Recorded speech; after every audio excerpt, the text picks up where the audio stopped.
Now we're ready to go. See, when we first started out, I was rolling, you know what I'm saying? Because man, there is so much to go over today.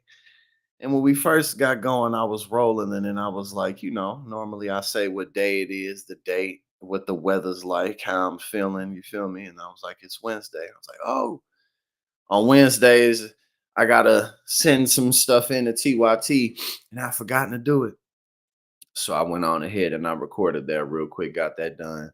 And I still got to send them a couple. Hello again. Yes, hello again. Now we're prepared because I've sent TYT the items that I needed to send them, but I also need to send them my invoice for last month so that I can get paid. Because that's important.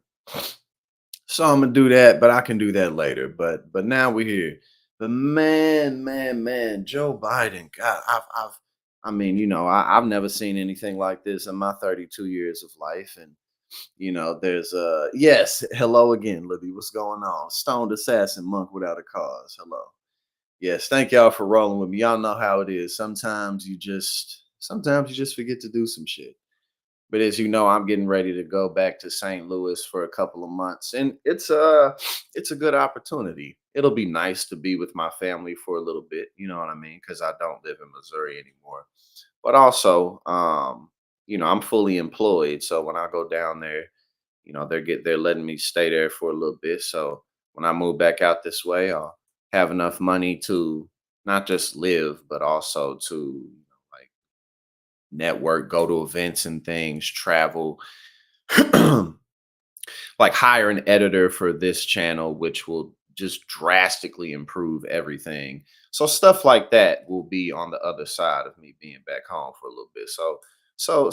It'll be nice all the way around. But I'm really looking forward to getting the editor for the channel because again, that's just going to transform things. And realistically, you can't do everything. Mike Boy back in this bitch, back in the building. What's up?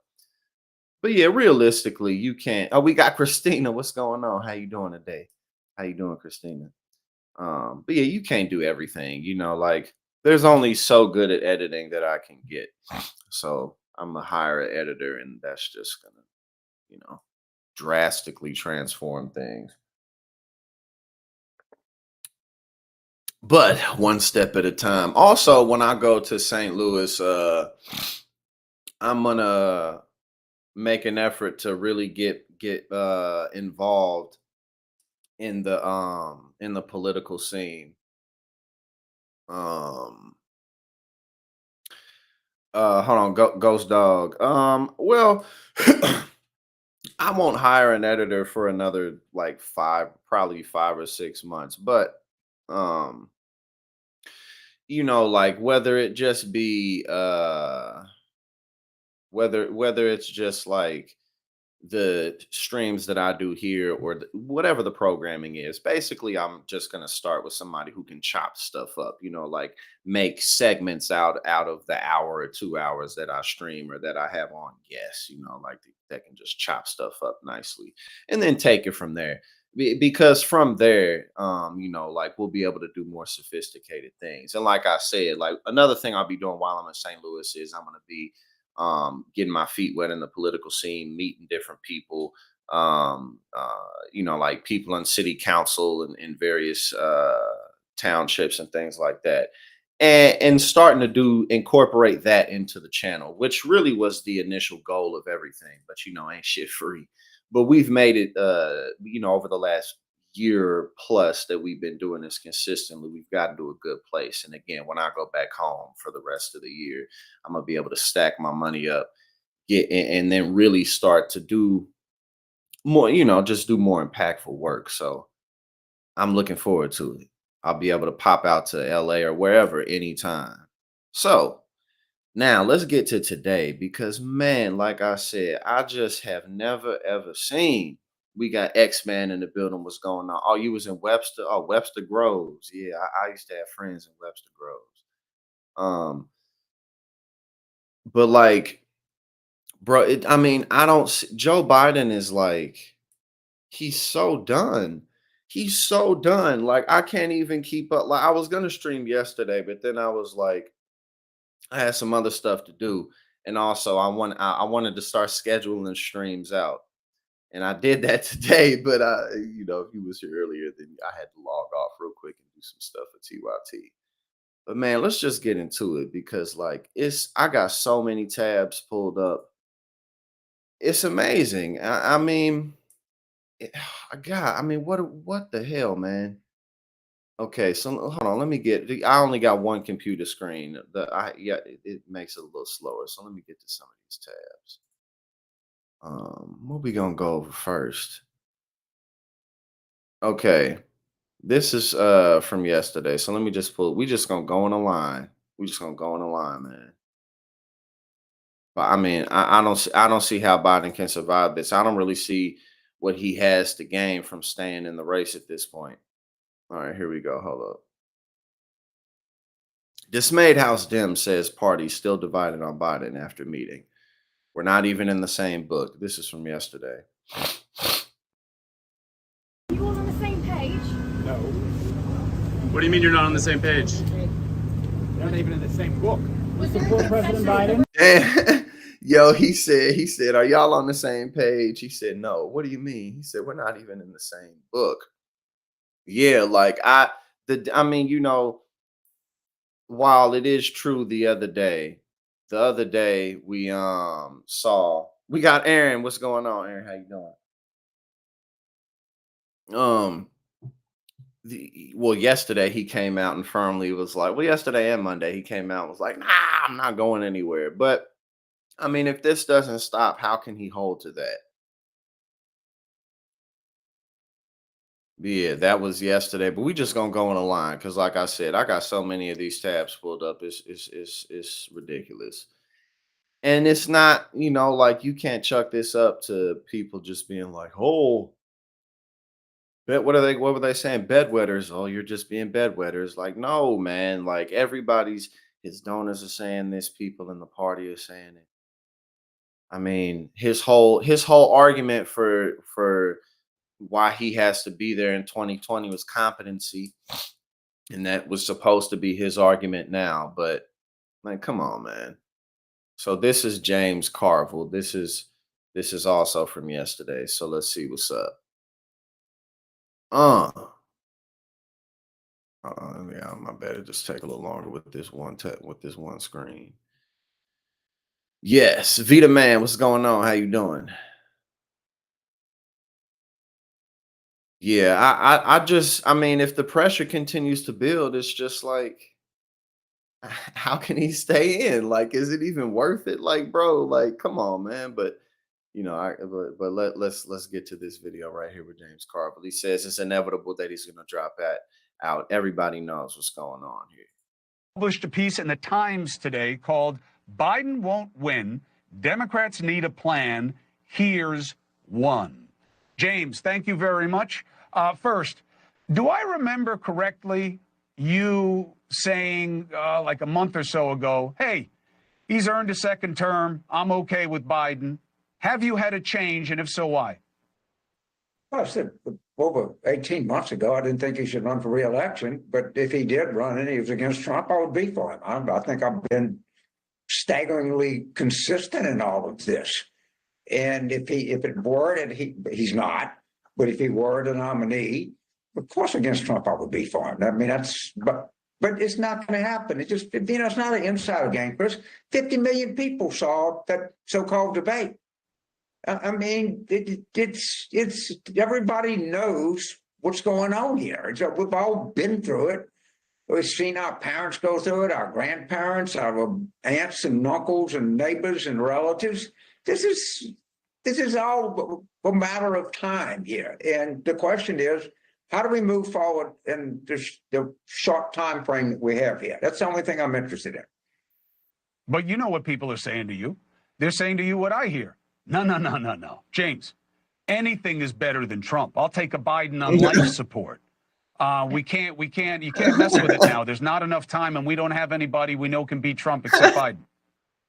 Oh, first of all, there's 7 people in the Democratic Party who would have a substantial. Yeah, that is funny because he did say that. He was like, as long as I do my goodest job. They've got to. And then what did they say? They said some big boy something. I don't remember what it was.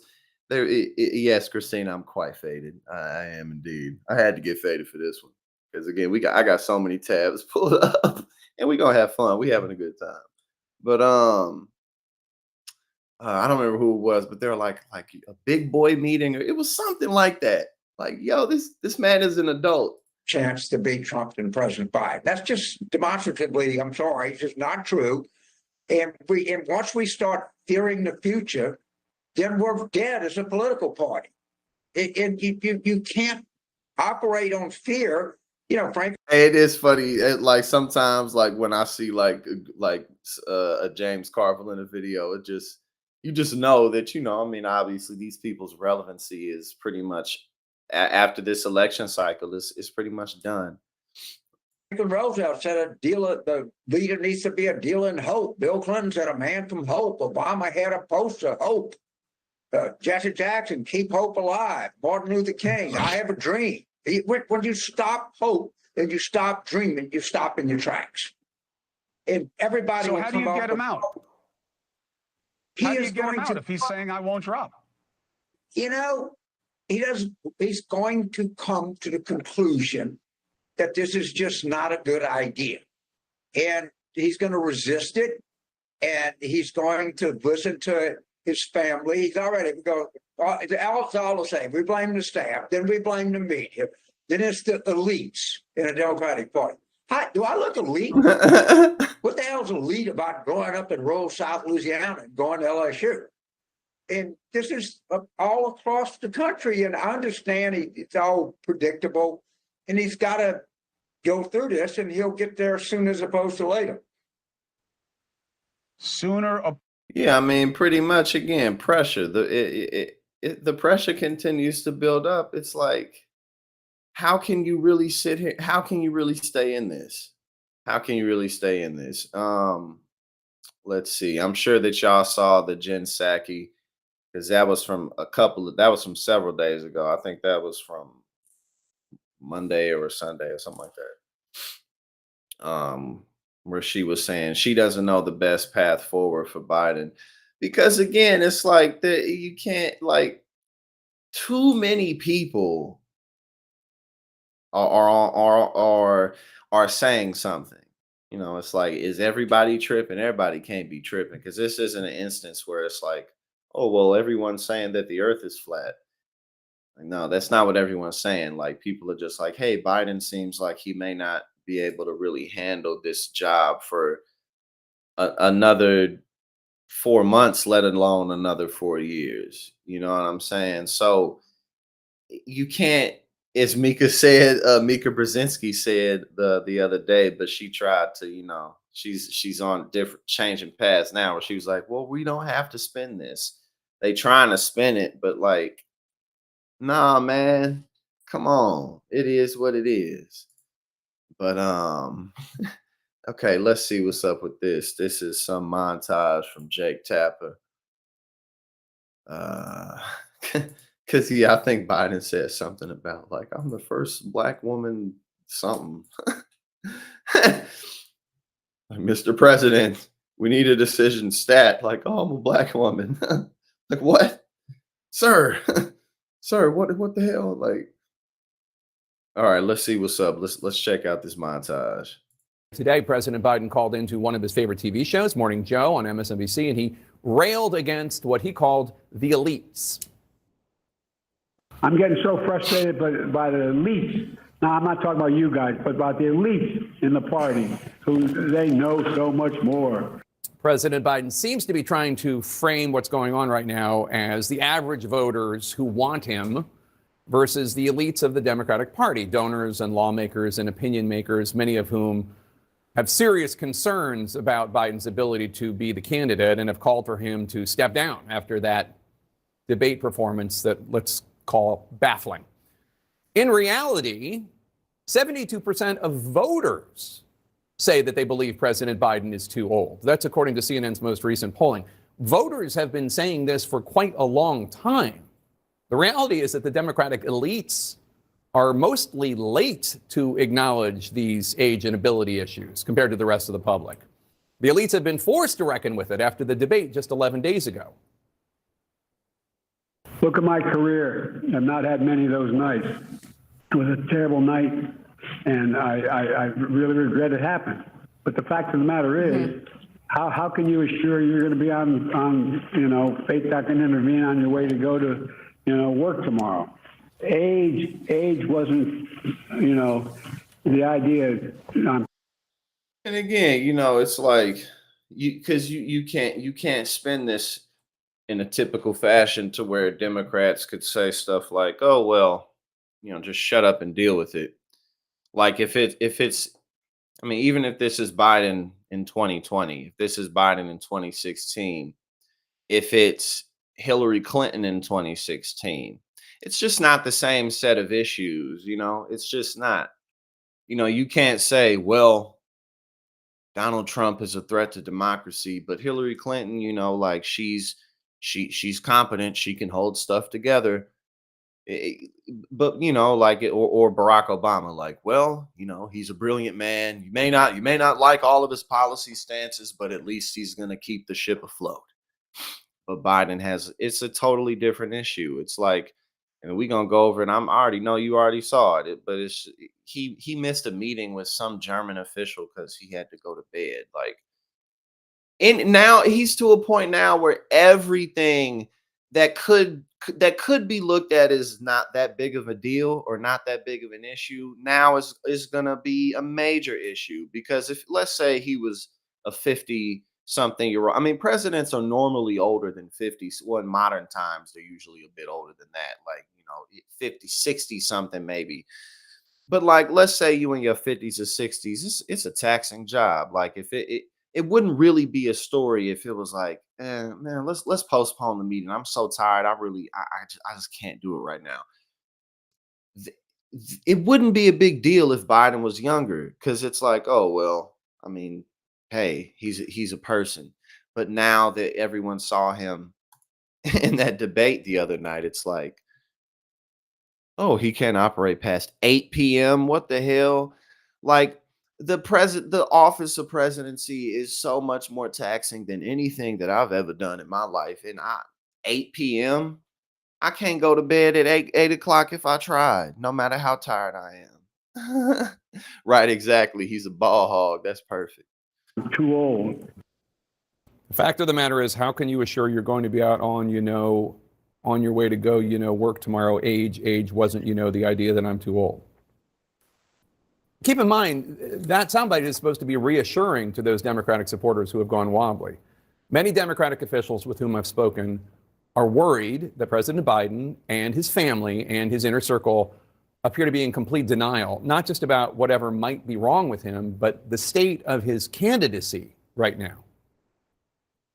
Did you ever watch the debate afterwards? I don't think I did, no. He doesn't think he did? Right. After facing increasing pressure to demonstrate in public an ability to take questions and respond cogently for a lengthy period of time live about what he wants to do with the United States, his message, his plans, his policies, the president and his team have not held a press conference to demonstrate just that. Right. And what type of an answer is that? I don't think I did. Like, huh? Like, even listen, I'm not even talking about it from this perspective of like, oh, did he forget that he watched it? I'm just talking about it from the perspective of, why wouldn't you have watched it? Like, no matter how old you are, like, no matter what your cognitive state is, like, why wouldn't you watch something like that? Like, the stakes are too high. Like, kind of, it's again, Biden's problem is because over the last year plus, just me learning, going along the way, and just trying to be professional enough to at least, like, okay, I'm not going to call this election, because if Biden would have done the absolute bare minimum over the last year, he would be winning. Like it wouldn't even, because Trump already lost, and Trump lost because people overwhelmingly don't like him. They just don't. I mean, obviously, Biden is now in a much worse position. But if Biden would, like, I know that y'all have seen the clips of Biden from like 2012 or whenever Obama was in office, 2016, even 2020. He's like, he's more vibrant. He's younger. Like he has more to him. If he would have been able to showcase that, then it would just be another incumbency rolling into reelection. I mean, like even set aside like his issue with like the youth vote and stuff. He would be in a better position with everybody because now what's clear is it's like, oh, it's not even just that Joe Biden isn't addressing these issues because he doesn't want to, and of course, there's definitely a lot of that mixed in there. He doesn't want to, because of corruption and all that, but he can't do it. Like it's not in him anymore. Like you know what I'm saying? Like fuck you mean I don't know if I watch the tapes. Nah, man, the pressure's too high for you to not be anxious as hell. If you in a job like that, you're gonna be anxious as fuck all the time because the stakes are so damn high. He continues to do what he has done sparingly in the past, a short taped sit down with an anchor, in this case, George Stephanopoulos of ABC News. But before the president did that, he called into a couple of black radio stations where he said, among other things, this. By the way, I'm proud to be, as I said, the first vice president, first black woman, served with a black president. I'm proud of the role of the first black woman in the Supreme Court. There's just so much that we can do because together there's nothing. Look, this is the United States of America.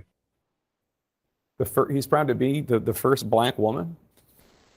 Not coherent. And even then, we later found out from the radio host that the Biden campaign had given her a list of questions to ask President Biden.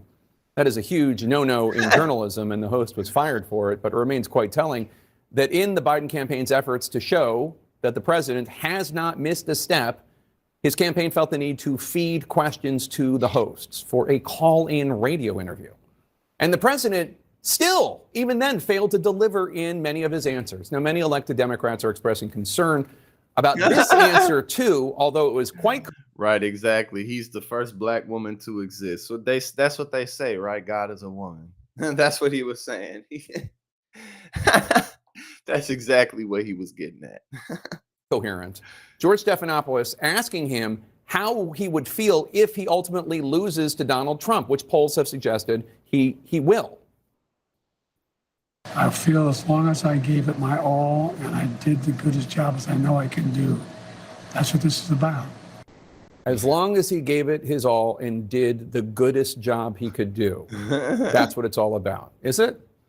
President has said that. Bro, he's so cooked. Bro, I'm come on, man. And again, how many days has it been since that terrible debate? And he's had opportunities to clean it up. And again, he's not, because he can't do it. He's not going to do it. He can't. I mean, God, like it's just like there's so much more, man, and it's worth going over because this isn't like, oh, the typical progressives, right? Good old Mama Joe. That's perfect. We gotta make a new syrup and call it Mama Joe. Put Joe Biden's face on there. Put him in like a nanny gown or some shit. Mama Joe syrup. Oh man. But oh God, like what is going on? Like it don't matter what you pump into him. You could pump all the stimulus in the pharmacy into this man. It ain't gonna make no difference. Queen Fritza, what's going on? How you doing today? I mean, God, and we gotta go down it. We gotta go down the line. And there's other stuff. There's other stuff to go over. today as well. But again, we have to go over this stuff because what? Like, okay, here we go. Do I have this pulled up? Yes, I do. Sorry, y'all. All right.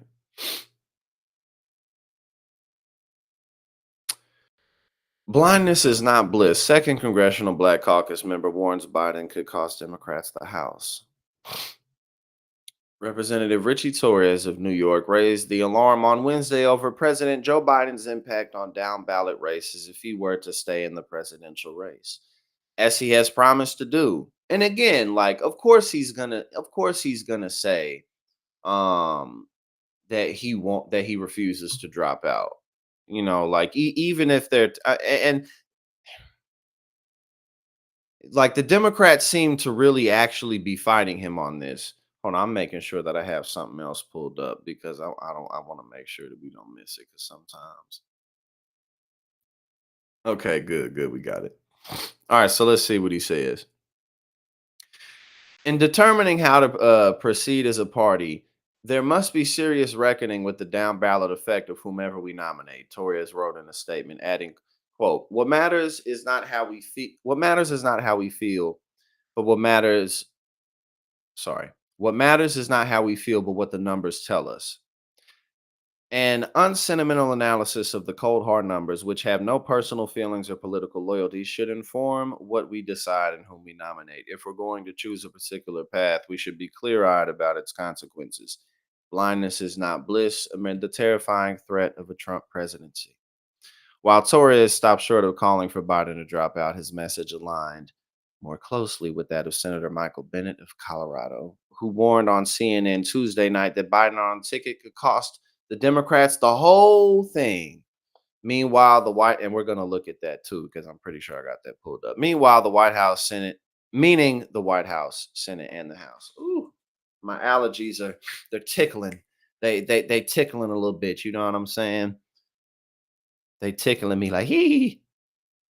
What is this? Rep. Mark Vesey of Texas said on CNN, quote, my concerns are the concerns that everybody has. What I said this morning and expressed to my colleagues, particularly from numbers on the front line, is that I think they need to do whatever it is they need to do in order to come back and be reelected. And so if they need to, distance themselves, then that's what they need to do. Oh, I'm sorry, y'all. That was so attractive what I just did all up in your ear, right? I know you love to hear that. But I mean, this is out of control. This is totally out of control, man. And again, this isn't an instance where you can be like, oh, just shut up. You're being hyperbolic. Like, nah, man. Like like this is totally gone. And honestly, at the end of the day, this is what vice presidents are for. Is it not? Are vice presidents not there to take the reins if the president can no longer do it? Like listen, if Kamala Harris was to step up, people will forget that they aren't particularly fond of her. They'll forget about it real quick. She'll be, first and foremost, she's much younger and able to do the job. And she's a woman, she's black, she's Asian, all of that'll be on the forefront. And most importantly, again, it's like, oh, well, she can do the damn job. Like, people will forget about that. Because again, it's like, yo, can Biden even stand up? I know y'all didn't heard people talking about would you let Joe Biden drive you to Walmart? But that's a real question. It's like, no, like, come on, man. Like, you can't make the argument again that Donald Trump is such a threat, and he is, man. Like, I think that he's a threat that we can overcome as a people for sure, 100%. But it's just like people. If it's so important that Trump doesn't win, then you can't have a guy in there that's like, oh, it's 8:30. It's 8:30 at night. Let's get Joe Biden to bed. Like that's ridiculous. You know what I'm saying? Like it's I like, oh my God. It's like, what the hell? The president and his inner circle are desperately trying to hide his true mental and physical condition. It is a struggle. Hunter has been living at the White House since the disastrous debate. Jill Biden has been circling around the president. They built a wall of denial around him.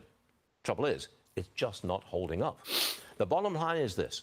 Nobody believes that Joe Biden can be president for 4 more years. Nobody believes that. And that includes George Stephanopoulos. He had interviewed the president and asked him if he was frail. No, my memory's fine.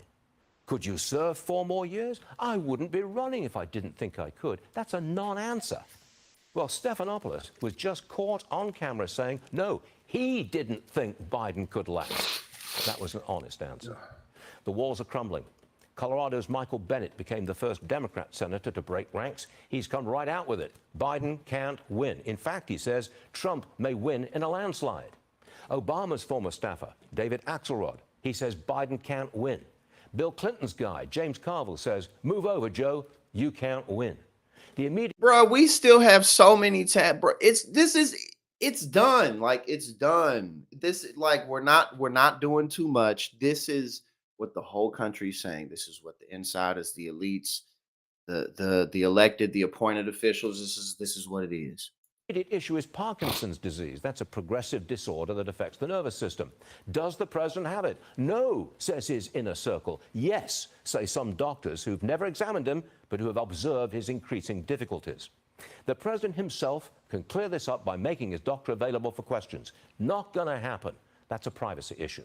Maybe he should take a cognitive test. No, says Biden. Nobody said I have to.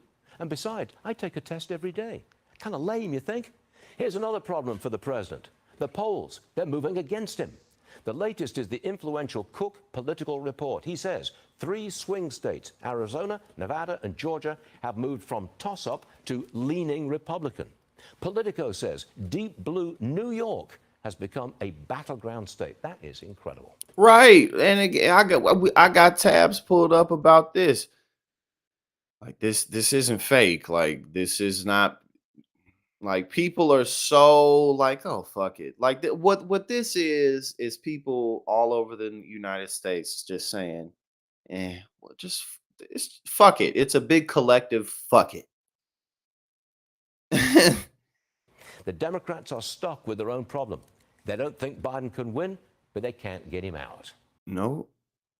You know what I'm saying? That's exactly what this is. This is a big collective, fuck it, what difference does it make? And you know, like, people do feel like they've had their leg pulled. Oh man, my allergies are going crazy. I'm over here looking. I'm gonna have to blow my nose. Ooh. But I was trying to pull up this other article, but it looks like they took it down. It's about something non-related, because we still got to go over different things for people who gonna be Trump officials. And so look at this, right? So we got, let's take a break from people going ham on him, right? And now let's just, you know, look at Mika Brzezinski right now saying like, oh, Democrats are, you know, Democrats are their own worst enemies right now, which is true, but not in the way that she's saying it. Hold on, y'all. I'm going to have to blow my nose while I play this. 1 sec. Yeah, this is what it's true, what a dictatorship looks like when it's coming at you at 100 miles an hour. And people do get really scared and they act in ways that they never expect. And I think we all ought to take a close look, especially Democrat, at ourselves, because there is a bit of self-destruction that is happening here. I really disagree with Nancy Pelosi with her remarks, and I have tremendous respect for her. She's a close family friend. But Joe Biden is the president of the United States, and he says he's not leaving. Those are his words. I suggest somebody consider believing him. And look at what he has to consider, Anand, because he has to look at his record, and that's the record he's presenting to the American people. And it is a record that is, by any measure, historic. And he also feels that with his wisdom and his experience, both winning and losing throughout his life, that he's the best person for the job. And so I'm just curious about what you think about Democrats who are sort of not taking a moment to recognize that, even if they do have questions. Look, I'm the first to say that the debate was an unmitigated disaster. I'm not blind to that. And it does raise questions. I wonder, does he have something he needs? Is there a condition? I'm wondering the same things everybody else is.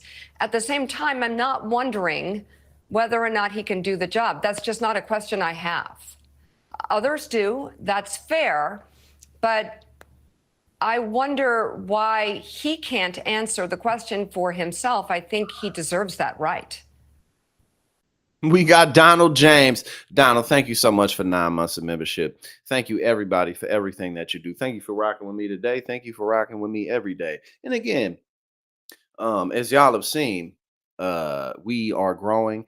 And again, I'm about to go back to St. Louis for several months, stack up my money. And when I come back out here, I'm going to be able to hire an editor for the channel and just do a lot more traveling and networking and stuff. So that's really going to help us to grow quite a bit.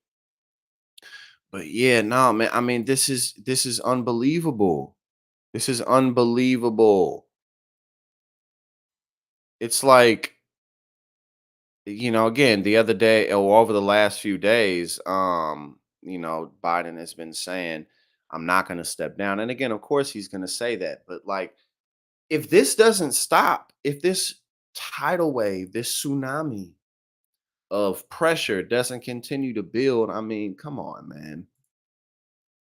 If listen, if Joe Biden, when Joe Biden loses, if Joe Biden stays in, he loses to Trump, like the price that he's going to have to pay, like no matter how people feel about it or what anybody wants to say, he's going to be a massive scapegoat, just like Trump will be if he lost. Like everything's going to get blamed on Biden. People going to be talking about how he should have dropped out.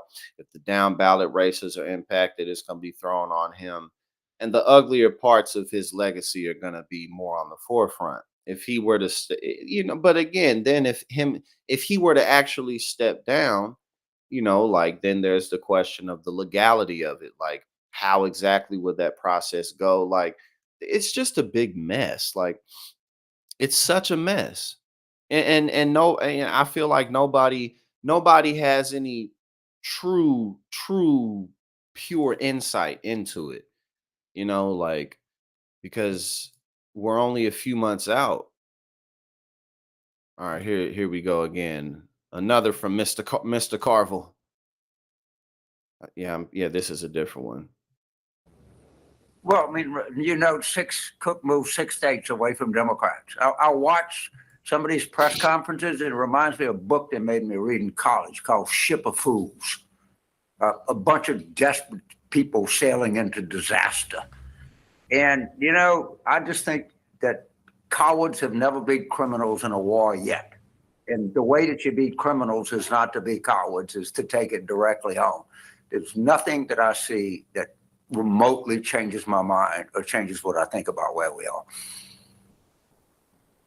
But do you believe what you said, though, is different than what you said in that you said he's going to drop out. What you're saying is you seem now resigned to or upset about that basically they have capitulated. No, I don't. And I think like Senator Patty Murray, who's been in the Senate for over 30 years, and the fact that she came out and said this speaks volumes as opposed to what people say in front of a camera. So I still think I'll stand by my thing that he won't run. But if he does, we're just making a idiotic choice for the future of our country. And I can't help but believe that. And the proof's in the pudding. They're moving states away from us. We're losing. We're not winning. And when we lose, America loses. It's that simple. It really is that simple, but it is what it's a very, very massive chaotic mess. World leaders. Let's check this out. He said he looks like an android. Yeah, I think that's the clip when I saw earlier. I was like, oh shit, this man, all of these peoples are sundowning. It's natural, you know what I mean? All right. World leaders have noticed Biden's deterioration, from repeating the same stories to not even recognizing close allies. Ian Bremmer. Ian, good to have you. What do foreign leaders or allies think of President Biden right now? They don't think he can serve another 4 years. And I will say that is true of every leader that I have met with that's attending the NATO summit. Doesn't matter if they come from the right or the left wing of their respective political spectrums. This isn't news to them. They've reported this from the G7 summit. They talked about this when they met with the president in Normandy. It's not that they don't like him. In fact, they're deeply concerned. NATO allies, more than other countries around the world, very concerned about what it would mean if Trump were to become president, given his stated policies on Russia, Ukraine, and on NATO, and on the European Union. So, I mean, it's not like they're saying, we don't like Biden, we want him to go. They just don't think he's up to it. They increasingly think he's going to lose. And so what they're asking is, what's the state of play? What's going to happen? Is he going to step down? Who's going to make him do it? If he does step down, who's going to be there? I mean, this has become, you'd think it would be all about Ukraine and all about NATO. But I mean, the reality is the United States is the linchpin of NATO. And if they can't count on the U.S., they've got a very serious problem. Do they think that Joe Biden is not up for campaigning, or do they think that he's not up for actually governing? Not up for campaigning the way he campaigned 4 years ago. And I mean, that's not just about the debate. That's even true with the ABC Stephanopoulos interview. It's true with the way they have limited the amount of time that he has with the public. Much more, sort of pre-scripted and shorter statements, fewer bilaterals, shorter bilaterals with world leaders. They all notice it. Again, these are his principal interlocutors around the world. These are his principal allies. They have all seen it happen.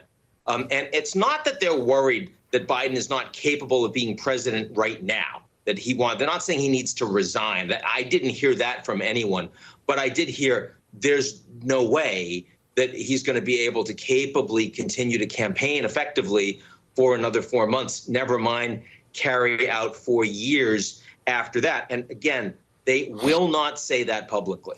And will they won't say that it publicly to him? Because they're allies. Will they say that to him? I think it's hard to say that to him. It's hard to say that directly to him. I think, but the people around him are certainly hearing it. I mean, the senators that are in the meetings, the House members that are in the meetings. And you're getting a lot of this feedback. I mean, there's a reason why, you're not getting, the problem is that there's no organization, there's no leadership that is going to get together and say, okay, we are all together now going to stand up publicly and say it has to be X instead of Biden. And so what you have is a majority of senior people that are saying privately that they'd rather have someone other than Biden, but that doesn't get you from here to there unless Biden himself is willing to take that on. Here's a live arrival of some of the leaders of NATO getting. Man, it just seems that if Biden doesn't step down, it's gonna get really. It's not even just again that he's gonna lose, but I mean, his life is just gonna get more difficult than he would like for it to be in terms of how people are gonna turn on him.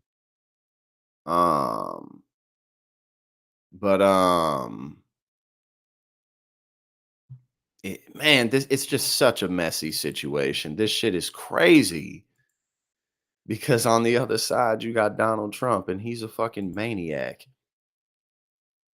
We got this, George Stephanopoulos saying that he doesn't think Biden can serve 4 more years. Hold on, my bad. Let me read.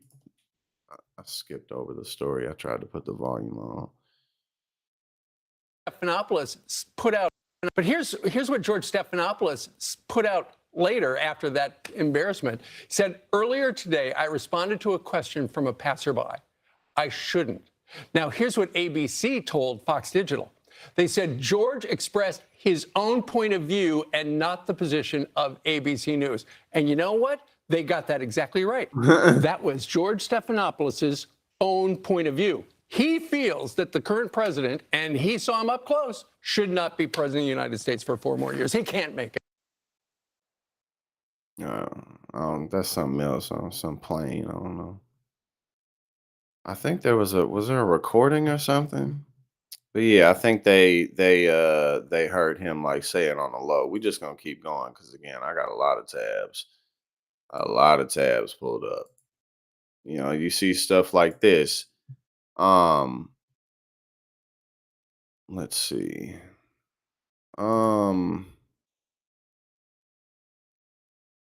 Again, like this is just gonna be what's constantly out there. And like I said earlier, well, here we go. Biden didn't show up for an early evening meeting with the German chancellor because he had to go to bed. Again, like if Biden had a vibrant performance at the debate on the 27th of June, then this wouldn't be as big of a story. Or if he was in his 60s or maybe even his 70s, well, definitely his 60s or 50s, this wouldn't be a story. You know what I'm saying? Because it's like, well, shit. Sometimes people are like, "Fuck, I'm tired." Sometimes I don't do stuff because I'm too tired. But now it's a major story. Now it's a massive issue, and people are going to be talking about it again. Whether you think that people are blowing things out of proportion or not, it is what it is. So again, otherwise it wouldn't really be that surprising because I mean anybody who has a very taxing job, especially one where you got to travel a lot, it's like it's gonna be it's not surprising if sometimes you're like let's postpone the meeting. I'm too tired today.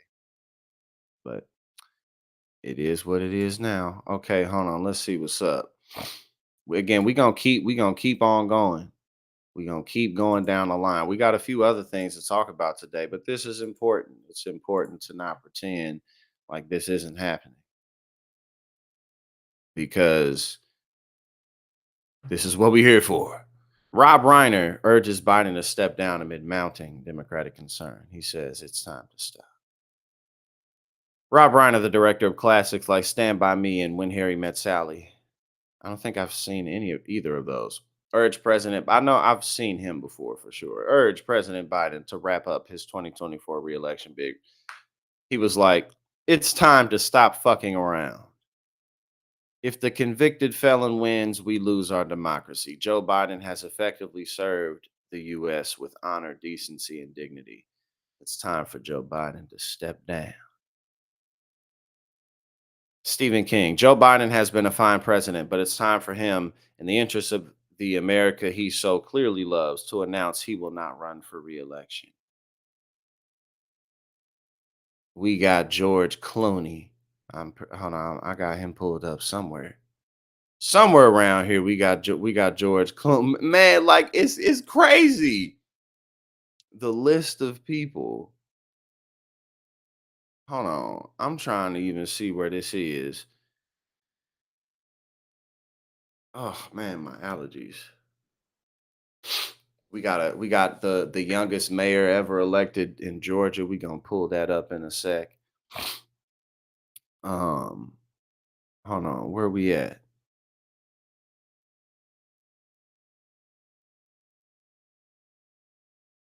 Oh well, maybe that was the one that wasn't working. All right, we just gonna keep going down the line, baby. Where we at now? Yeah, I still have so many tabs pulled up.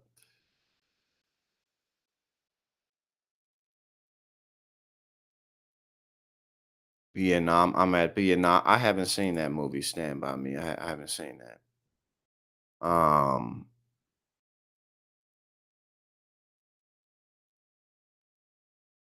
Here we go. Dems raise alarm over Trump chances over Biden in New York. Truly, but again, now New York is a battleground state. Like this shit is really happening. This is crazy.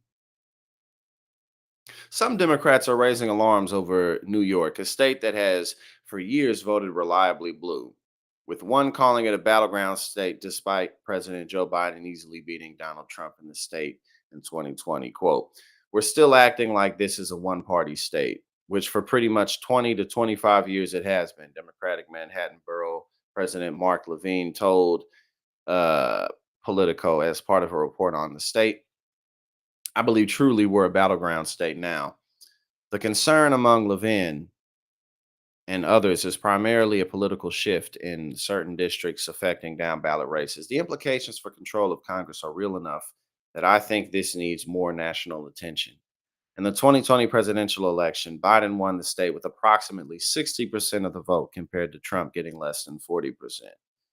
Fallout from the recent CNN debate and the president's follow-up interviews have some concerned an opportunity could be open for Republicans in the blue state. Politico reported that two private polls in a swing New York House district suggested a tight race. The polls, one conducted in September and another in March, found Trump with a 1-point lead over Biden. The president still holds a lead over Trump in the state, but it has slowed to a less than 10% lead. Man. Yeah, man, it's going down. It is going down. Hold on, let me type something else in. Okay.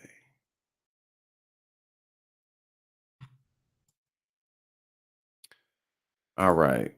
Here we go with George Clooney. George Clooney's like my man. My man. Step down, please. Here we go.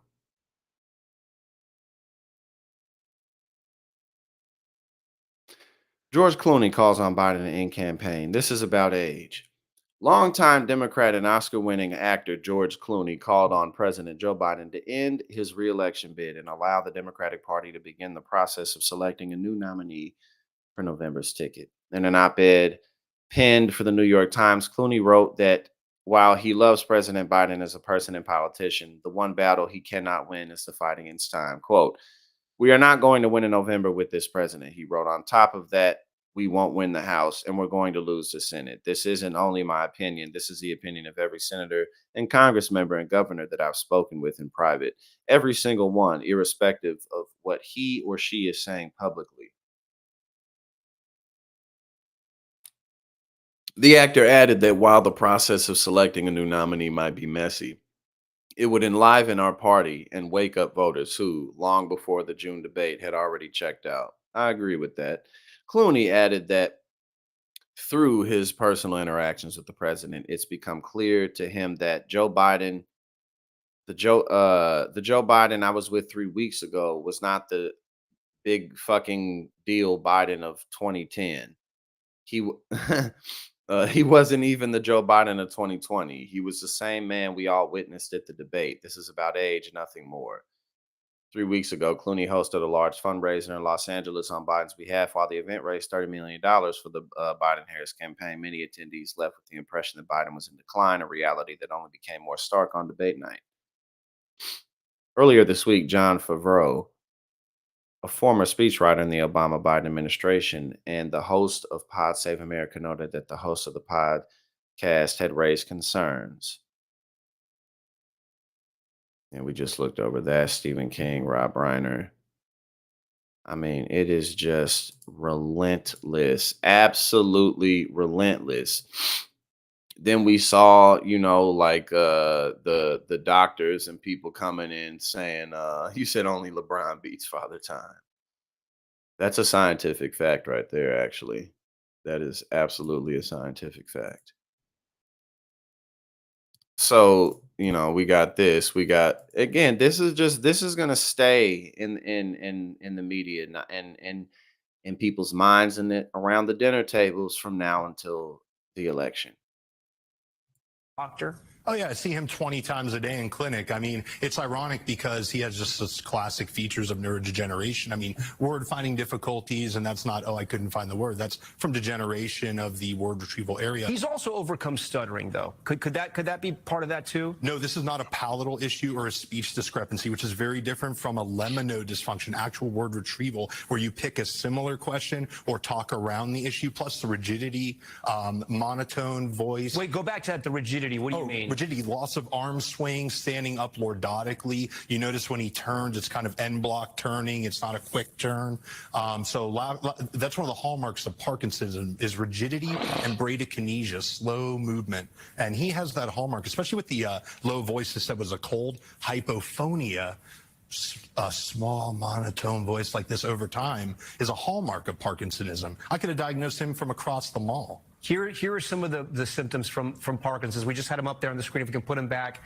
What about the movement? Some people have pointed out the way he walks. Sometimes it's not very fast, small steps. Is that something that is common in people who are battling a disease like Parkinson's? Yeah, it's a hallmark. Shuffling gait, we call that, so little steps.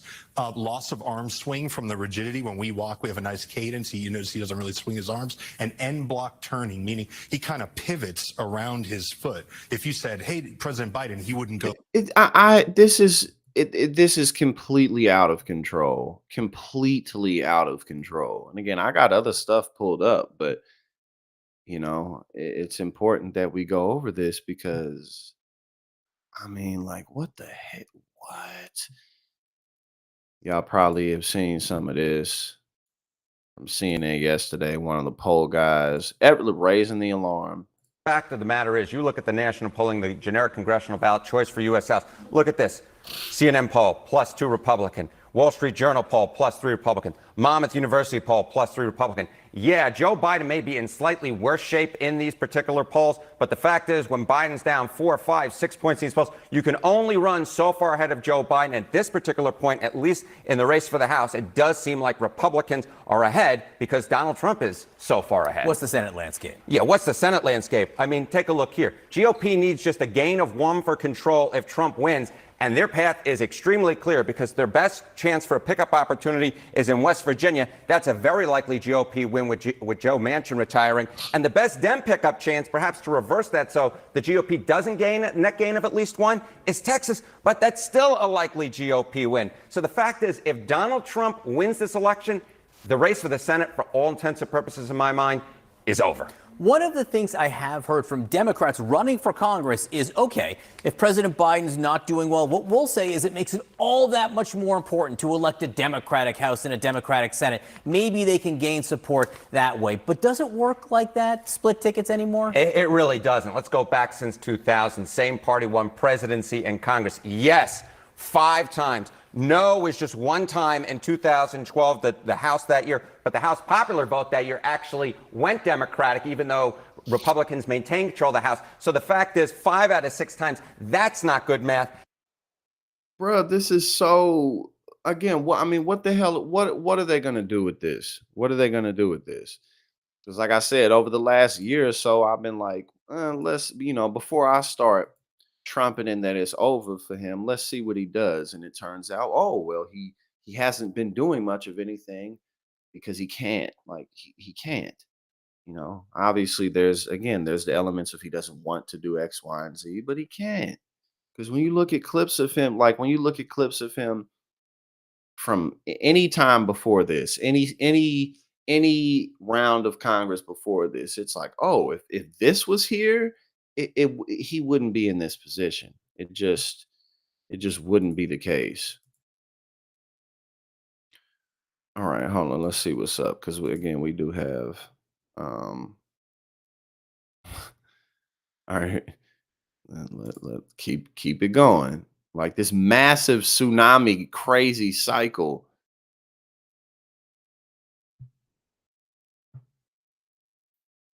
So we got CNN's Kate Bolden asked national security Spox if Biden can be effective if he has to cut off time of 8 if he has a cutoff time of 8 p.m. And look, I can appreciate it may be uncomfortable to offer such an assessment on your boss at any point, but especially publicly and on television. But Biden himself has said for months and months that age is a legitimate issue. And something we saw last week is CNN is reporting that Biden told Democratic governors that part of his plan going forward after the debate was to stop scheduling events after 8 p.m. so that he could get more sleep. From a national security perspective, can any president be effective if they have a cutoff time at 8 p.m.? Well, I think the White House denied those claims and that reporting, Kate. But let's set that aside for a second. He's the president of the United States, commander in chief, and that's a 24-hour job, 7 days a week. And from my experience here, and I've seen it firsthand on the road and here in Washington, D.C., if the national security team needs to get to the president, they get to the president. And it doesn't matter what the hour on the clock says.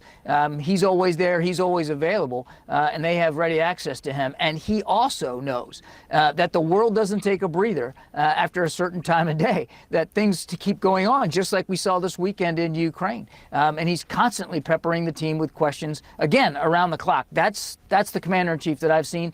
And more critically, Kate, that's the commander-in-chief he knows he has to be. And he has been here for the last 3.5 years.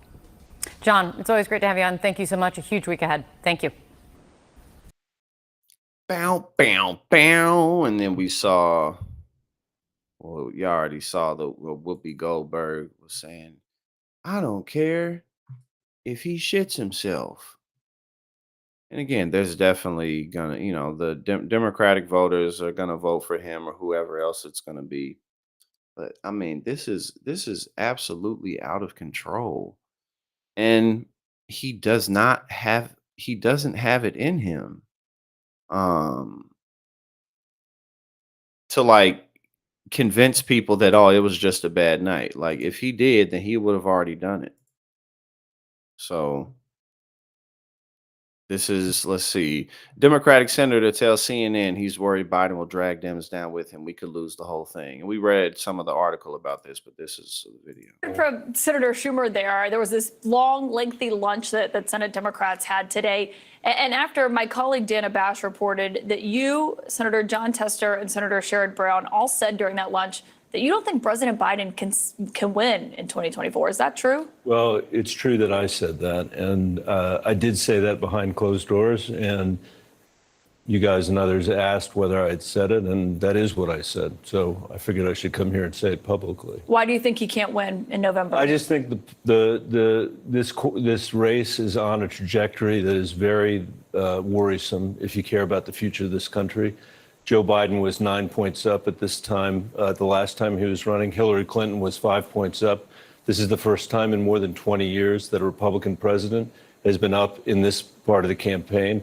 Donald Trump is on track, I think, to win this election and maybe win it by a landslide and take with him the Senate and the House. And so for me, this isn't a question about polling. It's not a question about politics. It's a moral question about the future of our country. And I think it's critically important for us to come to grips with what we face if together we put this country on the path of electing Donald Trump again. So you're worried that your party is not just going to lose the White House if Joe Biden is at the top of the ticket, but that you're also going to lose both chambers of Congress? I think that we And also, I know this is very anecdotal, but just, a lot of the older older people in the boomer generation have said just plainly and clearly, like, yeah, it may be time for Biden. Like, it's most people are on the same page, but again, it's like the issue is, can it even happen? Like, can we even get him out of here? What would the process be? And as Mike Boyd pointed out before, and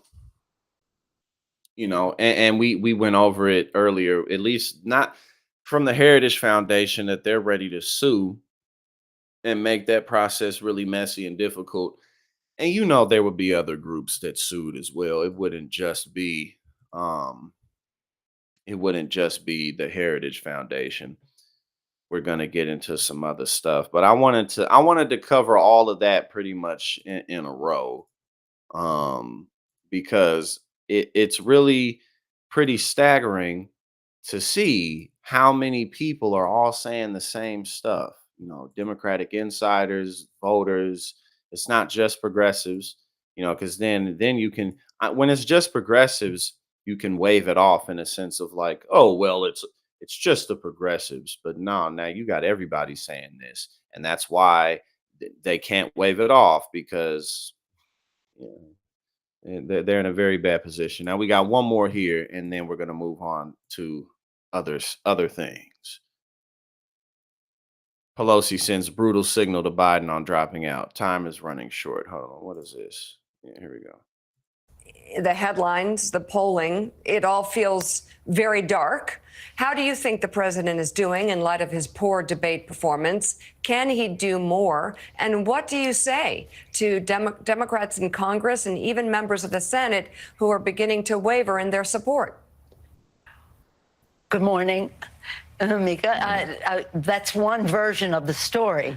What I do want to say is that yesterday I was honored to be present at the president's speech at NATO. He was absolutely spectacular. He was received over and over again with ovations for what he had to say and the force with which he said it. And then he gave the Presidential Medal of Freedom to Jens Stoltenberg, the Secretary General of NATO. I felt very honored by that because as one who has received it, Jens getting it brought luster to that honor. So it was a beautifully received, energetic presentation by the president. Politics is politics. People have their interest in terms of their own region and the rest. And so we are the Democratic Party, a party that is, shall we say, not lockstep. But this president has been a great president. And I can tell you firsthand, as a person who orchestrated many of the pieces of legislation that the president takes great pride in, and he should, because he was there at the table, chapter and verse, very conversant, with a vision, a purpose, with the knowledge of the issues, with values underlining it all. And again, always asking the question, what does this mean to working families in our country? So any thought that he wasn't able to deliver on all of those is, I can just say, just didn't happen. So, Madam Speaker, you just went through the president's. I mean, it's the issue is not. Well, one of the issue problems that Democrats face and have faced for a long time is they really do a poor job at communicating their wins, communicating how having them in office is better than Republicans. Like they'll cling on to the big stuff like, oh, the end of democracy, Trump's totally incompetent, we can't have him in office. But you know, like if they do stuff that bumps your wages up a little bit or you know, freeing prisoners of various sorts, it's like they'll whisper it. A couple of outlets will talk about it, but they won't talk about it. You know, so that's one of the issues that Democrats have been facing for quite some time. And you know, because again, when Republicans get in office, they do stuff like this.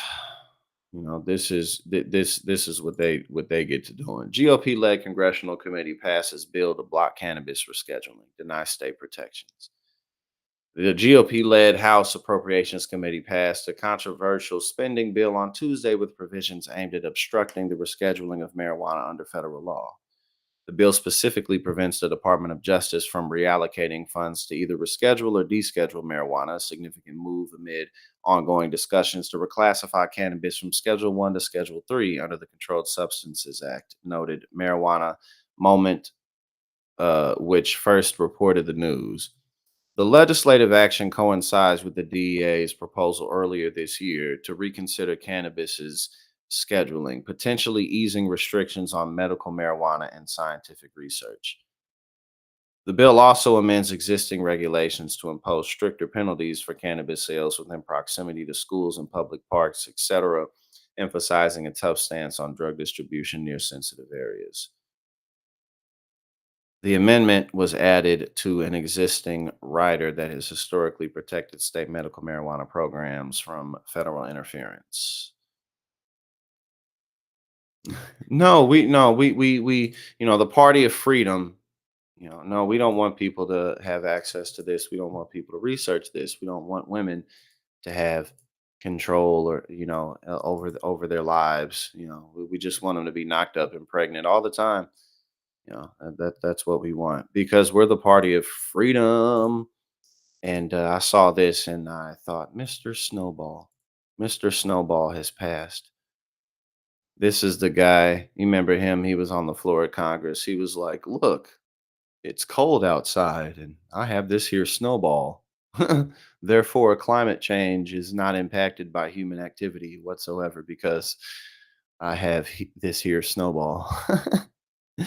But yes, Mr. Jim Inhofe has passed.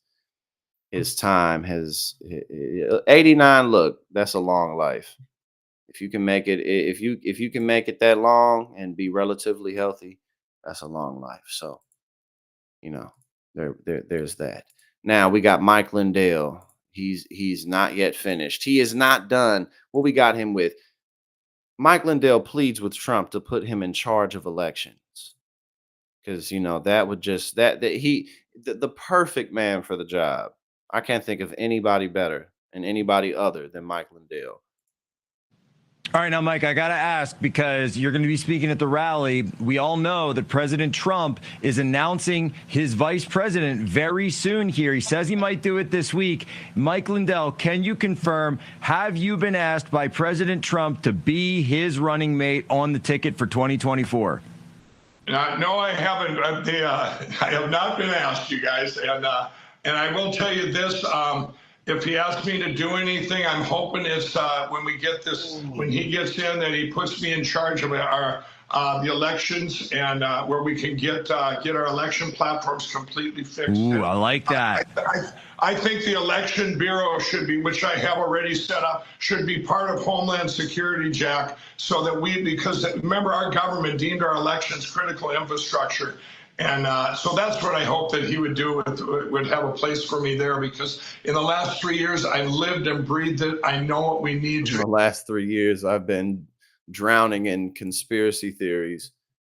Honestly, Mike Lindell's story is pretty sad. Like I mean, it's not even just that he, used to struggle or still does or whatever, struggle with drug addiction. Like, he completely turned his life around and then he shat it all out. Like, he destroyed everything. He completely changed his life for the better. And for what? So that you could give it all to a man like Donald Trump. It's just really interesting. It's really interesting. No, we don't even need to go over this right here. Now we got Alex Jones. Alex Jones a little bit upset because Trump doesn't get Project 2025. Because I'm sure that's, many of you have seen, Trump tried to distance himself from Project 2025 because it's a little much. It's a little steep. You feel me? So he's kind of like, I don't know. Y'all can have some of this, but he wishes them luck. I think that there was definitely some of that. He was like, I don't know anything about these guys, but I wish you luck. He doesn't understand. Alex Jones rages at Trump for getting cold feet on Project 2025. According to Newsweek, Jones took Trump to task this week for his attempt to distance himself from the infamous Heritage Foundation-backed policy agenda, which has triggered alarm among political scientists and is being used as a wedge issue by President Joe Biden's campaign to alarm moderate voters who may be considering a vote for the former president. Quote, Trump gets told by his advisors and people who really just don't want competition in his new White House. Oh, God, these are radicals, sir. You've got to come out and distance yourself, Jones told his listeners. It's the Heritage Foundation, Trump. And again, Trump's really smart. He's got good instincts. He doesn't understand Republican machinery. Project 2025 calls for the top to bottom restructuring of the entire federal government, with most of the civil service being dismissed and replaced with party loyalists who stand ready to implement far-right policy, from codifying Christian nationalism to harshly scaling back immigration, Medicare, Medicaid, Social Security, military families benefits, public transportation, and a wide variety of other programs and investments. Because screw the public. Amid the public attention on the program, Trump took to his True Social platform this week and proclaimed that I know nothing about Project 2025. I have no idea who is behind it. I disagree with some of the things they're saying, and some of the things they're saying are absolutely ridiculous and abysmal.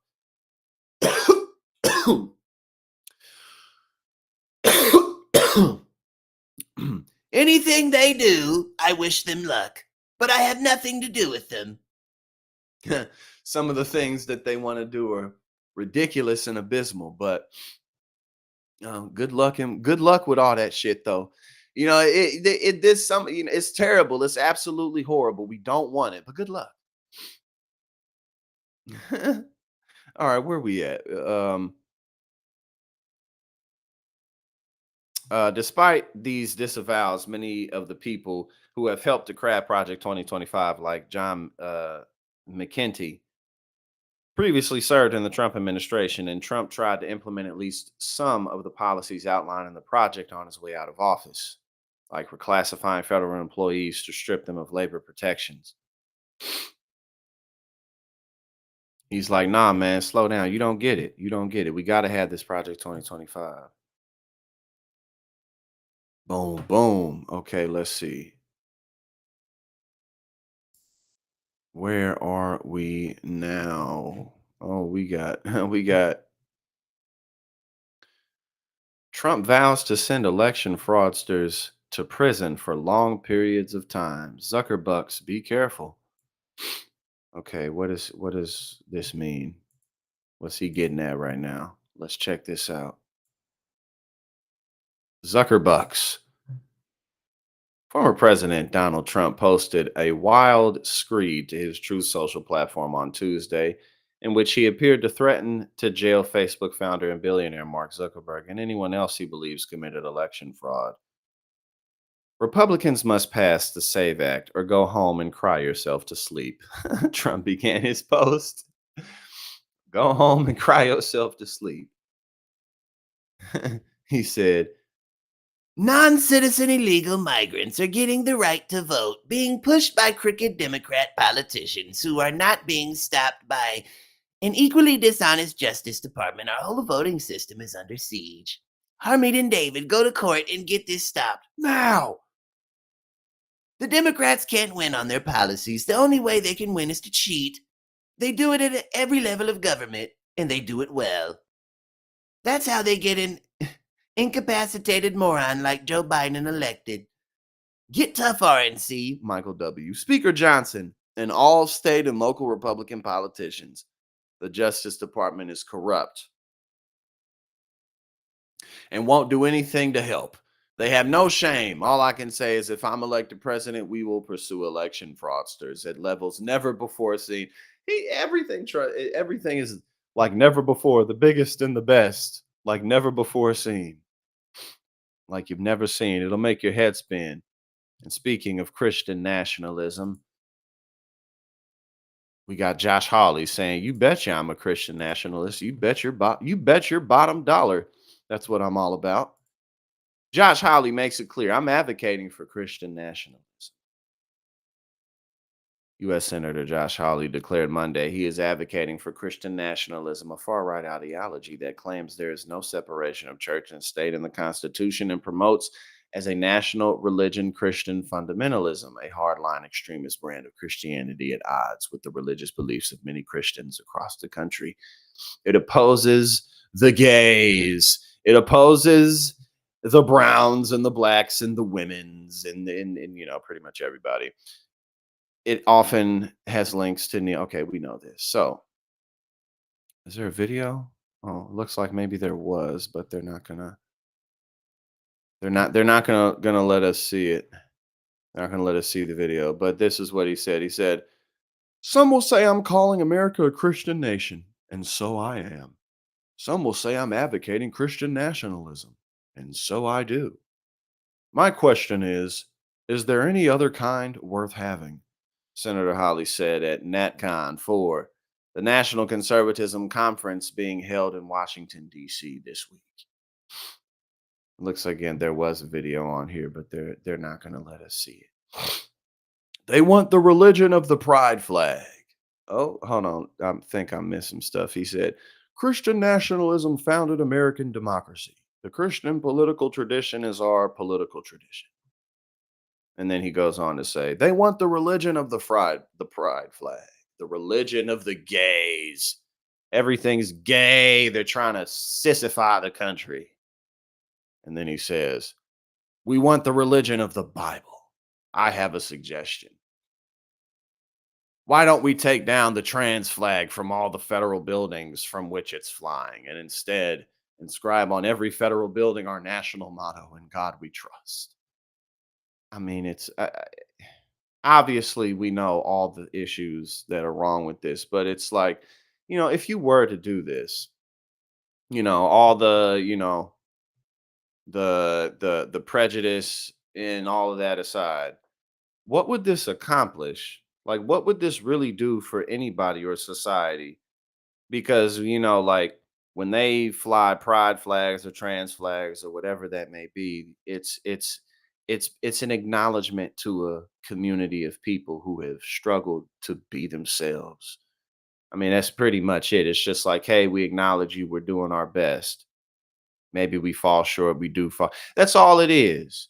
And also, I mean, in God we trust is on our money. How funny is that? And how ironic is that? That on our money we have in God we trust scribbled across all of our cash and our coins. So again, it's just like, even all the prejudice, all the homophobia, all the transphobia, all of that aside, it's like, what is this going to do for you? Because I mean, this shit is on our money. Oh man. But that's what they're up to.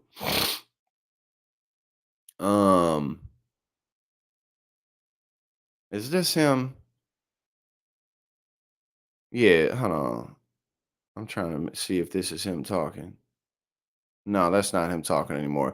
There were videos, but apparently they're being blocked or something. Oh, RNC committee woman rages after Trump loyalists rammed GOP platform through without debate. But that's the thing. I mean, hold on. Let's just play it. Let's just pull this up. They rolled us. Boom, boom, boom. Meanwhile, the Republican National Committee voted and approved its party platform yesterday, but not without controversy. For the first time in 40 years, the platform does not include calls for a constitutional amendment banning abortion. This year's platform only says the party opposes late-term abortions. Some pro-life delegates are upset. They say that the platform vote was rushed. I want something that says that the unborn baby has a fundamental right to life that can't be infringed. That's pro-life, and that's not in there. If we had met, we could have made some little fixes and oh, so she's saying, hey, this is she like, hey, this isn't extreme enough. with everybody happy instead of just railroading this through and not giving us a chance to read it or amend it. She like, hey, it's this country hasn't gone far enough on abortion, and they didn't let us get it in there. See, that's the thing. It's like, I mean, now it's looking like it doesn't really matter, but Republicans could have went with any other politician but Trump. But again, now it's looking like that doesn't really make a difference because they're all on board with the same type of crazy BS. Nikki Haley releases all her delegates to vote for Trump despite not being invited to convention. She's fine with that.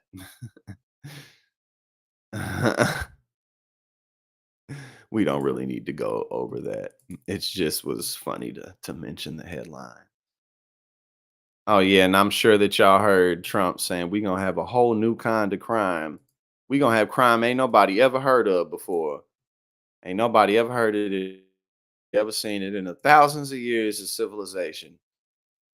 Joe Biden has just ruined things that much. We have to fix it fast. And what they're doing is the illegal migrants that are pouring into our countries, many of them are staying in luxury hotels all over our country. They're being He said these are the oldest people I've ever seen. Yeah, man, it's really the end of an era for sure. shipped up, you know, Which is the ultimate silver lining. as we say now, every state is a border state, whether it's Idaho or Iowa or Ohio. It doesn't make any difference. They're all border because they're pouring through our country. One of the stats that was incredible, I actually saw it on You First, was when they it came out that we're actually flying them in. So it's not just a question of these people coming through totally unchecked and unvetted. They're flying tens of thousands of people into our country, migrants. And many of these people were not people that were welcome to stay in their countries. They're coming up here. And when I originally said, I said, they are not sending their finest. These are people that are coming from other countries, Sean, where the president, whoever is running the country, including the dictators, they're sending them into our Including country. the dictators. And if you look at Venezuela, their crime is down 72%. Their crime, think of it, down 72, and ours is up. And we're going to have a new form of crime because he just rambles. He just rambles and says things. these people are just getting comfortable. They're just He doesn't ever really make a point. getting settled in. We're going to have a Like it's like he sets up points to be made, but then he forgets to make them in the end. I was gonna make a point, but I kind of forgot where I was going with this. new form of crime, and it's called Biden migrant crime. We're going to have a new form of crime because these people are just getting comfortable. They're just getting settled in. We're going to have a new form of crime, and it's called Biden migrant crime. And it's a new category, and it's a very serious A category. whole new category. I mean, God, this guy, he's so ridiculous, and he's poised to win. And it might blow all of our crime out the window because, frankly, you could probably double. When I told you those numbers in Chicago with 17 people dying this weekend, think of it, over a weekend, over a 3-day period, 4-day period, you had over 100 people shot and And it's always so hilarious as well when Republicans bring up like gun violence in Chicago. Like, but y'all don't care about doing anything about people's access to guns. Like, you don't care about actually doing anything about the weapons. But no, he just says things. A whole new category of crime that nobody has ever seen before. It's that bad.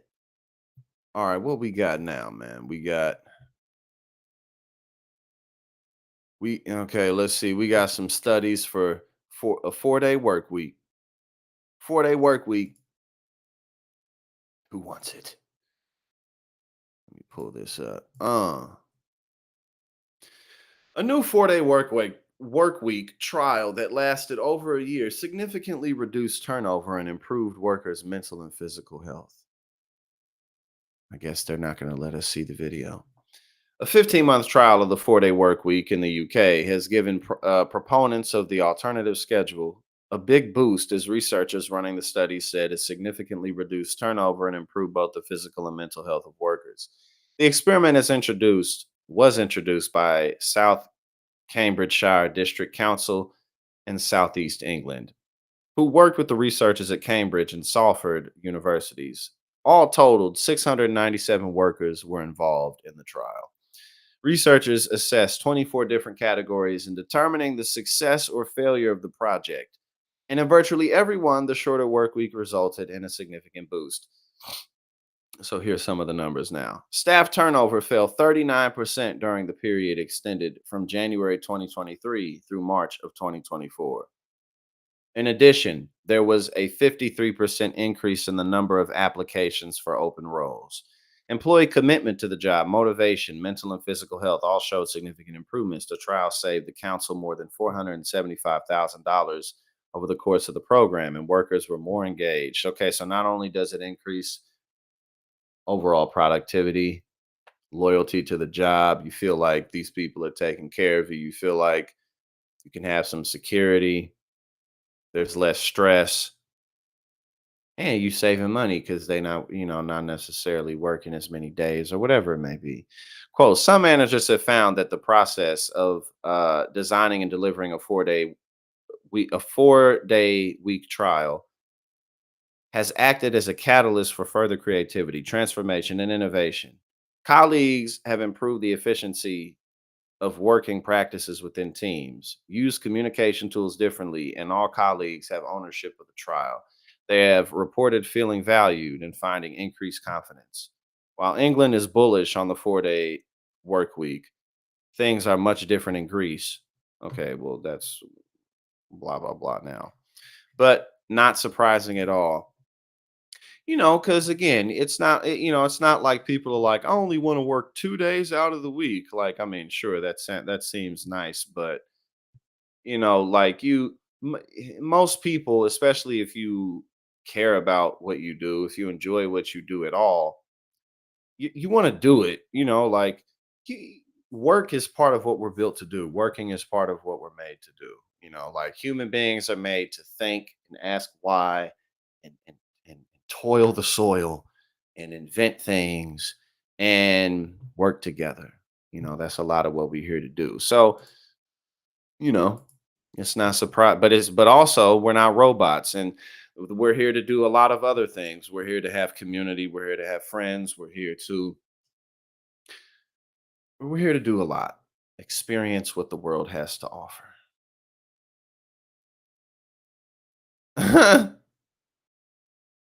I'm exiting some of this stuff out. Man, I don't know how people be streaming for 8 hours a day. Well, I know how Hassan do it because he getting paid a whole lot of money to do it. Shit, I know that definitely helps.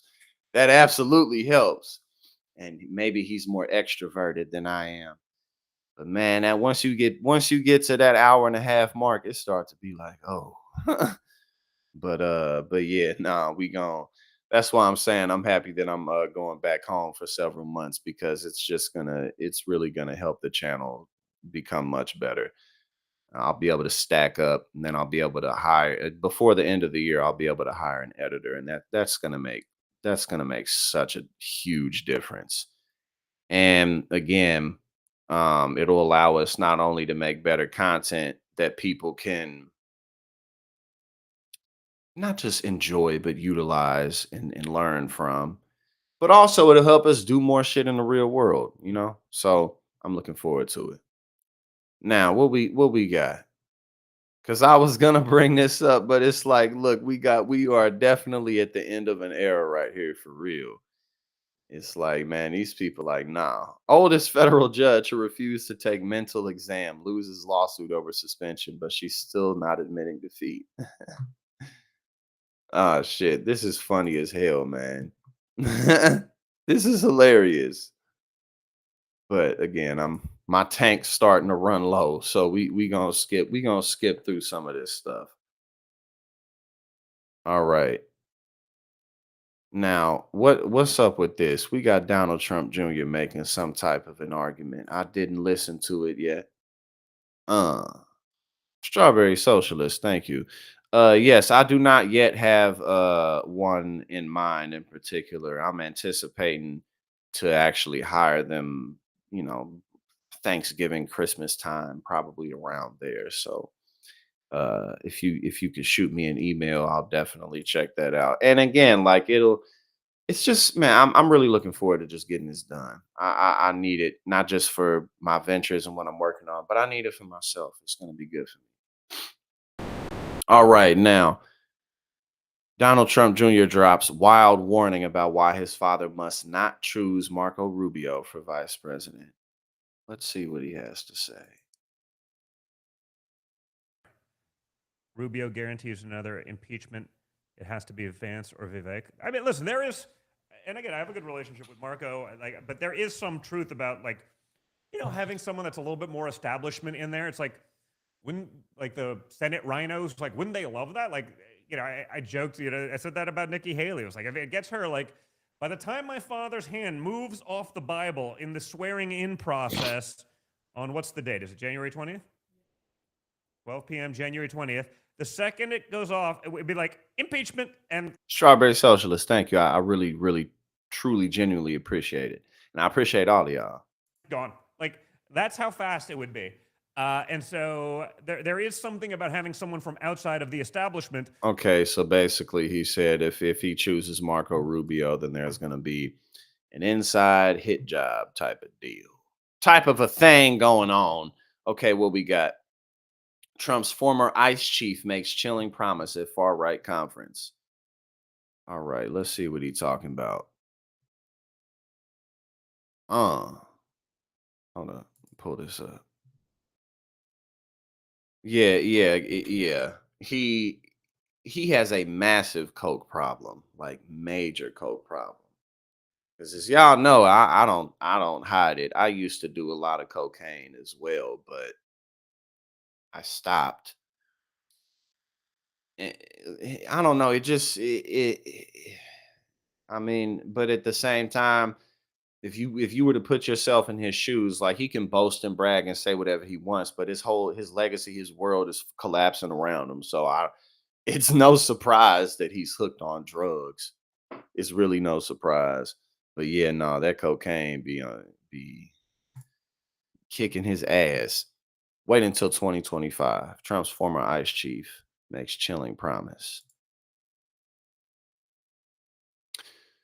A senior official from former President Donald Trump's administration just made an ominous threat to the immigrant community during a recent gathering of far-right political activists. Semaphore reporter Dave Weigel reported that during the National Conservatism Conference, also known as NatCon in Washington, D.C., several of the speakers eagerly expressed how they would help the former president accomplish his goal of pursuing vengeance against his political opponents if elected to a second term. During one panel, Tom Homan, who was director of Immigration and Customs Enforcement in Trump's Department of Homeland Security, suggested he was already working behind the scenes to make Trump's promise to deport millions of immigrants as draconian as possible. Quote, Trump comes back in January, I'll be on his heels coming back, and I will run the biggest deportation force this country has ever seen. They ain't seen shit yet. Wait until 2025. As the New York Times reported last year, one key plank of Trump's second-term policy agenda is the rounding up and detaining of undocumented immigrants on an unprecedented scale. Trump immigration advisor Stephen Miller, an outed white nationalist, previously suggested Trump would deport approximately 10 million immigrants during a second term. I mean, they may try. I'm sure they're definitely going to put forth an effort, but that'd be really it's going to be very resource heavy to do anything close to that. But I definitely think that they're going to give it a shot for sure.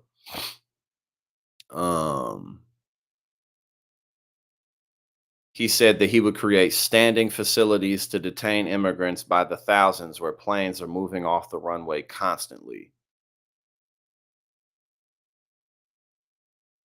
Yeah, I'm sure that I'm positive that they're going to give it a shot. Deporting millions of immigrants in a short number of years would likely be a major blow to the economy and result in significant price hikes for Americans. New York Times reporters Maggie Haberman, Charlie Savage, and Jonathan Swan reported last month that it's likely production falls and labor costs go up in the event of mass deportations. For example, if farmers could not find enough workers to pick all their crops, there would be a smaller supply of produce, and it would get more expensive. And businesses would be forced to offer higher wages to attract or retain workers, passing on some of their costs to consumers. According to Weigel, the NatCon audience that met at the Capitol Hilton in D.C. consisted of Trump administration veterans mingled with conservative writers and think tankers who had conquered the old Bush-Romney Republican Party. Attendees reportedly viewed Trump as a conquering hero who'd have a confident, well-trained movement behind him next year. And they talking about impeaching judges to stand in their way and all of that. And again, these people, they definitely ain't bullshitting. They gonna do everything they can to make it happen. But yeah, obviously, if they got their way with their agenda, whether it be with immigration, whether it be with women, black, brown people, the economy would collapse overnight. But they're a bunch of idiots, so they don't consider these things. Yo, this shit is listen to the music that's being played and then what he ends up talking about at the end. We will institute the powerful death penalty for drug dealers, where each dealer is responsible The death penalty for drug dealers. for the death during their lives of 500 people or more. Mothers will never again be forced to watch their children overdosing and hospitaling. And we will never allow mothers to watch their child hopelessly dying in their arms, screaming, "What can I do? What can I do? Help me, God. What can I do?"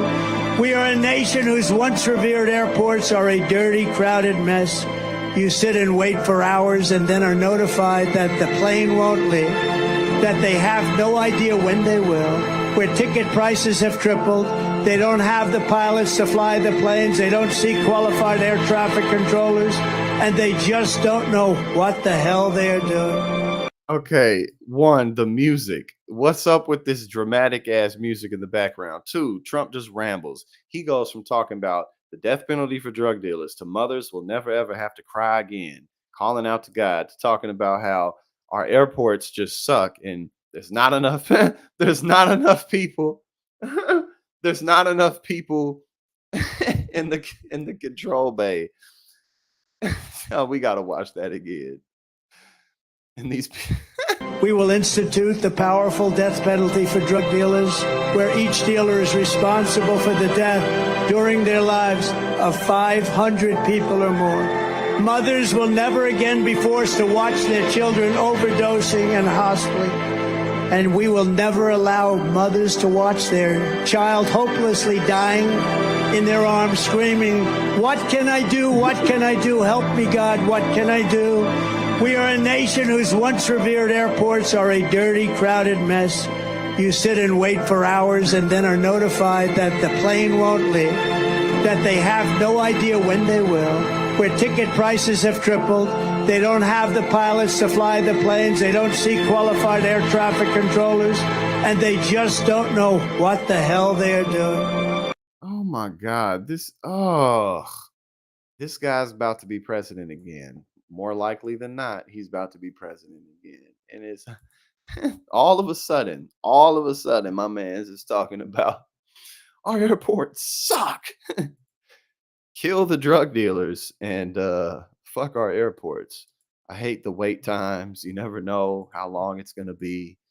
They're so disorganized. All right, now we got young people making a difference. Right. Ain't no pilots, Christina. Ain't no pilots. They just got empty ass airplanes. Meet the youngest mayor in Georgia history as Gen Z takes office. A common criticism that many have about modern day politicians is that they're too old. Well, meet the youngest mayor in Georgia history who recently got elected. A member of the Gen Z generation, Brooke Huckabee, just made state history in Georgia. She's the youngest mayor ever elected to Georgia office. The young mayor is hoping to be a shining example to her peers and those who are following in her footsteps. She encourages the younger generations to be more politically active and take a stronger role in the direction of their country.